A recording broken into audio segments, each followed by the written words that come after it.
Hello students, आज हम class 7 का चैप्टर 8 कंपेयरिंग क्वांटिटीज़ यानी कि राशियों की तुलना करेंगे।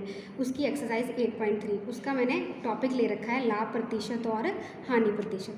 तो बच्चे, लाभ प्रतिशत और हानि प्रतिशत निकालने से पहले हमें ये पता होना चाहिए कि लाभ क्या होता है और हानि क्या होती है। तो बच्चे, अगर हम कोई चीज़ खरीदते हैं तो खरीदने पर जो उसका मूल्य होता है उसको हम बोलते हैं कॉस्ट प्राइस या क्रय मूल्य। और उस चीज़ को अगर हम किसी और को बेच दें तो वो हो जाता है सेलिंग प्राइस यानी कि विक्रय मूल्य। अगर बच्चे कॉस्ट प्राइस जो है वो सेलिंग प्राइस से कम है तो उसमें हमें क्या होता है, प्रॉफिट होता है यानी कि लाभ होता है। ठीक है, तो इस केस में हमें क्या होगा, लाभ यानी कि प्रॉफिट। अगर कॉस्ट प्राइस जो है वो सेलिंग प्राइस से ज़्यादा है यानी कि हमने चीज़ ज़्यादा में खरीदी और कम में बेची, तो इस केस में हमें क्या होती है, हानि यानी कि लॉस। ठीक है, मतलब कि अगर मान लो बच्चे, मैंने एक पेन खरीदा और वो पेन मैंने दूसरे बच्चे को बेच दिया। मैंने वो खरीदा 10 रुपये में और दूसरे बच्चे को मैंने 15 रुपये में वो पेन बेच दिया। उस केस में क्या हुआ, मुझे लाभ हुआ 5 रुपये का। ठीक है, और इस केस में मान लो मैंने कोई पेंसिल खरीदी, वो मैंने 10 रुपये की खरीदी, मुझे पसंद नहीं आई, मैंने दूसरे बच्चे को दे दी, तो उस केस में मुझे क्या हुआ, हानि हुई। कितने रुपए की हानि हुई, 5 रुपये की। अब बच्चे, ये हमने लाभ और प्रतिशत लाभ और हानि तो जान लिया कि लाभ और हानि क्या होती है, पर मुझे कितने प्रतिशत का लाभ हुआ और कितने प्रतिशत की हानि हुई, उसके लिए हमारे पास एक फॉर्मूला है। ठीक है, तो अगर मुझे प्रॉफिट परसेंटेज यानी कि लाभ प्रतिशत निकालनी है तो उसके लिए फॉर्मूला है लाभ बटे क्रय मूल्य गुणा 100 यानी कि प्रॉफिट बटे कॉस्ट प्राइस गुणा 100। और अगर मुझे ये याद करना है कि हानि कितने प्रतिशत की हुई है तो उसके लिए फॉर्मूला है हानि बटे क्रय मूल्य गुणा 100। ठीक है बच्चे, अब मैंने 8.3 का आपका फर्स्ट क्वेश्चन का एक पार्ट ले रखा है। इसको समझ के आपको समझ आ जाएगा कि हमें ये क्वेश्चन किस तरह से करने हैं। तो क्वेश्चन है, क्रय विक्रय के निम्न सौदों में हानि या लाभ ज्ञात कीजिए। प्रत्येक दशा में प्रतिशत हानि या प्रतिशत लाभ भी ज्ञात कीजिए। एक अलमारी 2500 रुपये में खरीदी गई और 3000 में बेची गई। Tell what is the profit और लॉस इन। एक अलमारी 2500 रुपये में खरीदी गई और 3000 में बेची गई। Tell what is the profit और loss in the following transactions. Also find profit percentage and loss percentage in each case. A cupboard bought for ₹2500 and sold at ₹3000। अब बच्चे, इसमें हमें ये बोला है कि आप ये भी ज्ञात करो कि इसमें प्रॉफिट हुआ है या लॉस हुआ है, और ये भी ज्ञात करो कि प्रॉफिट परसेंटेज भी निकालो अगर प्रॉफिट हुआ है और लॉस परसेंटेज भी निकालो अगर लॉस हुआ है। तो सबसे पहले हम इसका कॉस्ट प्राइस और सेलिंग प्राइस लिख लेंगे यानी कि क्रय मूल्य और विक्रय मूल्य। ठीक है, तो बच्चे, जो अलमारी का क्रय मूल्य यानी जितने में वो अलमारी खरीदी गई, कॉस्ट प्राइस कितना आ जाएगा, ₹2500।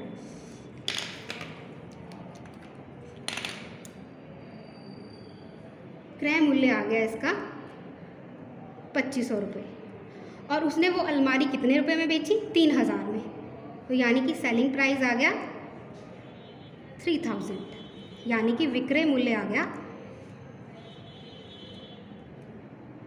3000 रुपये। अब बच्चे, हमें जैसे कि देखने से पता चल रहा है कि सेलिंग प्राइस ज़्यादा है और कॉस्ट प्राइस कम है। ठीक है, जितने में वो अलमारी बेची वो ज़्यादा है और खरीदी जितने में वो कम है, यानी कॉस्ट प्राइस जो है वो सेलिंग प्राइस से कम है। तो इस केस में हमें क्या होगा, लाभ यानी कि प्रॉफिट। तो प्रॉफिट हमें कितना होगा वो निकालने के लिए हमें क्या करना पड़ेगा, सेलिंग प्राइस से कॉस्ट प्राइस को माइनस करना पड़ेगा। ठीक है, तो सेलिंग प्राइस हमारा कितना था, जितने में हमने वो अलमारी बेची थी, तो हमने 3000 में वो अलमारी बेची थी और ख़रीदी कितने में थी, 2500 रुपये में। तो 3000 से हम 2500 माइनस करेंगे तो हमारे पास कितना आ जाएगा, 500 रुपये, यानी कि हमें जो प्रॉफिट लाभ हुआ वो कितने रुपए का हुआ, 500 रुपये का। ठीक है, अब लाभ तो हमने निकाल लिया, अब हमें लाभ प्रतिशत यानी कि प्रॉफिट परसेंटेज भी निकालनी है। तो प्रॉफिट परसेंटेज का फॉर्मूला अभी हमने पीछे ही सीखा था, किसके बराबर होता है, प्रॉफिट बटे कॉस्ट प्राइस गुणा 100। तो प्रॉफिट यानी कि लाभ हमें कितने रुपए का हुआ है, 500 रुपये का। कॉस्ट प्राइस कितना है, 2500 रुपये गुणा 100। 2 0 से 2 0 कट गई, 5 के टेबल से भी काट सकते हो, डायरेक्टली भी कट जाएगा वैसे। 5 पंचे 25, 100 और 5 दूने 10, 5 2 10, 0 की 0 आ जाएगी यहाँ पे, तो ये कितना आ जाएगा 20%, यानी कि प्रॉफिट परसेंट। अब बच्चे जो सेकंड क्वेश्चन लिया है मैंने ये 8.3 एक्सरसाइज का, convert each part of the ratio two percentage, कि दिए गए प्रत्येक अनुपात को प्रतिशत में बदलिए।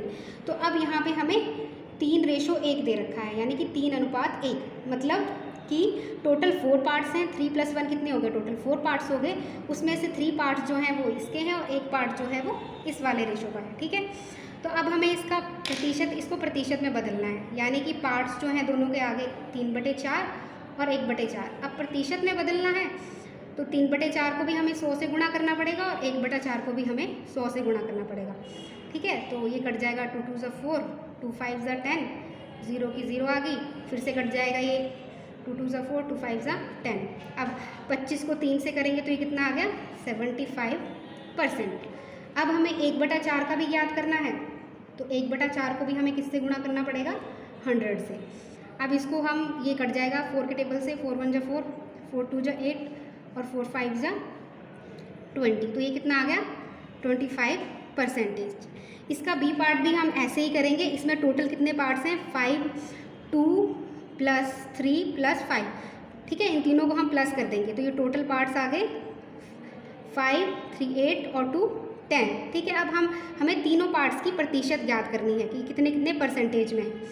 तो पहले वाले की प्रतिशत, पहले वाला के पार्ट्स आ जाएंगे 2/10, दूसरे वाला आ जाएगा 3/10 और तीसरा आ जाएगा 5/10।